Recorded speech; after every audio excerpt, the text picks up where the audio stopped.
Chapter 37. Heather's movements are quick, violent, and come with such an unimaginable force that I briefly wonder if she is human at all. She pounces for me, slams my shoulder against the wall, and places 2 silver coins on my neck. They stick there. Terrifying and cold, they look like metal. They are not metal. They are something closer to a creature than an object. Their underside reaching and suckering onto my skin, like lizards' feet on a hot stone wall. I scream at the feeling, the same scream of surprise and confusion I heard Manon give at the cottage. There's a hand on my neck, and then a sharp feeling at the back of my leg. For a moment I don't know what it is. I can't see anything except Heather's face, her teeth sharp, her bitten lips. I think the sharpness is an insect or a snake bite. The bind didn't work, I think. We are fucked. Then the blood comes, and I realize as I sink to the floor that Heather Benbury has taken a knife to the skin behind my knee. Blood again. Always blood. There's the sound of the leather and the metal, and my hands are bound behind my back with the belt. I am lying on my belly. Now my leg cut. My neck sticky with coins. I think she's going to leave me to bleed out. There is nothing so brutal that I couldn't imagine her doing it at this point. But I feel probing, padding. I can't turn my head to look, but it feels like she's dressing the wound. Just collecting samples, my love, Heather says calmly, her voice nurturing. The door swings open and I think finally, thank God. They are here, but there is no they. It is just Aaron. Maeve, he says, and his tone is wrong. The quiet, punished choir boy, Aaron, we've all grown used to in the last 2 weeks, has disappeared, replaced by cold mechanical speech and hard ice. Heather, he nods at Miss Banbury. Then, before anyone can react, he pushes his way into the room and pulls me, my arms still belted, off the floor, against the wall. He says brutally, I'm so confused, peering at his face, for the person I've gradually come to think of as, well, not a friend, a colleague. His expression is blank, his eye without twitch. He puts his hands under my shoulders and drags me over, bleeding. So I'm propped up against the wall like a hostage. I can't get a grip on what is happening. This isn't the plan. Listen, Maeve, I've got your friends rolling around upstairs. Rue, if that's what you are still calling him, is never going to be the same. Every sinful thought, every perverted action, every terrible thing he's done to you, namely, I suppose, leaving you with only me to talk to, he really does blame himself for all this, you know. Aaron touches the wall and it glows a greenish colour around his fingertips, and I can keep this going, going as long as you want. What are you? Aaron puts his fingers to his lips. Shh, he says. Siunas, the Irish word for quiet. How did he learn that, I wonder? The very first word you learn at school. Because it's the only way for the teacher to keep the room of 5-year-olds quiet. The word Rue said to me all those years ago under the bed. And I'm quiet, quiet in my confusion, my bafflement, my disbelief. And what is going on? That's when I hear it. The screams.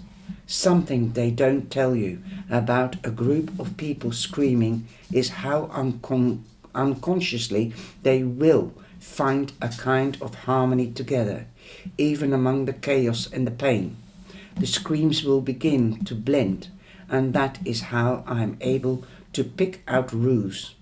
The bass note, the cello among the violins. The sounds tears through me, and I realize this isn't a joke. This isn't a perversion of pain. This is real. The screams worming their way into my inner ear, burrowing into my brain, becoming sounds I can never unhear. Wow. I start to strangle, scream, my hands wrestling at the belt, trying to wriggle out. Aaron grips my head, hands on both ears, his fingers clawing at my face. I could make this much worse if I wanted, he said. You are taking forever with this, Heather. We don't have all day. I was waiting for you, she says, or for anyone. I was given instructions to hold her here. The screaming sounds become weaker, choked, exhausted by themselves. They are dissolving into crying. I can hear Fiona in there and remember the day I heard her sing for the first time. She and Rue in the living room. Their voices matched so beautifully. His huskiness and her Disney princess sweetness. I remember Miss Banbury the day the black spots emerged on her face. That is happening right now to my friends. To Nuella, whose guilt is already so primed from failing heaven, from leaving her daughter in France. Fiona, who hates herself for people-pleasing. Lily, what is Lily being tortured with? With her desire to not be human? Her one real desire that contradicts the wishes of everyone who loves her so madly. Give me everything you have, Aaron commands. Everything. Tea bags, panty liners, whatever you witches use. She looks at him, furious. You had your 3 chances. You failed. This is my case now. He goes to her desk and begins pulling out drawers and emptying them on the floor. The tea bags fall, but so do other things. Papers, hairbrushes, brooches for college, half a roll of cough drops. Come on, Heather, is this all you have? He looks perplexed. No clothes, no files on Fiona, nothing on O'Callaghan's. This is poor work, Heather. You've been here for months. You left, she hisses, then points to the floor, to me. She's bleeding. Isn't that enough? He looks slightly disgusted. You are a very coarse witch. You are the one who went AWOL, she really yelps. Do you think this is going to get you back in their good graces? Do you think they are just going to let you off the hook for this? He sighs, kicks at the pile on the floor.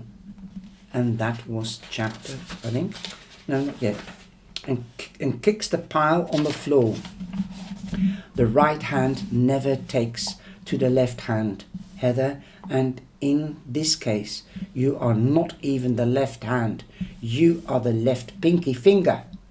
The screaming goes on and on and on. You are not a sensitive, Heather, he says, still nudging at the heap with his foot. You are just a cheap Walmart witch, and this job was always too big for you. He puts his hand on the wall above my head and tears away the rotting paint, keeping up his lively brand of horrible conversation.